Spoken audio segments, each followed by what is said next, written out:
अस्सलाम वालेकुम। आप देख रहे हैं के न्यूज एचडी। मैं हूँ हारिस अली शाह गिलानी। चलते हैं आज की अहम खबरों की तरफ। ताज़ा तरीन खबरों से बाखबर रहने के लिए हमारा चैनल सब्सक्राइब कीजिए।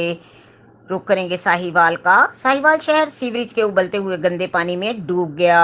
इंतजामिया सिर्फ फोटो सेशन करवाने में मसरूफ, काम में जीरो नजर आ रही है। तफसीलात के मुताबिक भुट्टो नगर, मुस्लिम बिन अकील कॉलोनी, सौड़ी गली, पाक पतन बाजार, तारिक बिन ज़ियाद कॉलोनी और दीगर साहिवाल शहर के अंदरून इलाके सीवरेज के गंदे पानी से इतलाक की शक्ल इख्तियार कर चुके हैं, जबकि राहगीरों को गुजरने में शदीद मुश्किलात का सामना करना पड़ रहा है। इलाका मकीनों का कहना है कि साहिवाल की इंतजामिया सिर्फ फोटो सेशन में हीरो और काम में ज़ीरो नज़र आती है।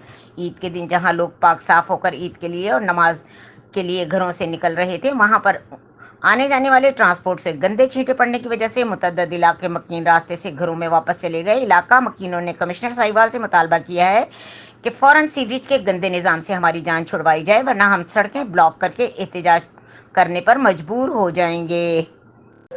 मुल्की और गैर मुल्की खबरों के लिए हमारे साथ रहिएगा। तब तक के लिए अपना ख्याल रखिएगा। अल्लाह हाफिज।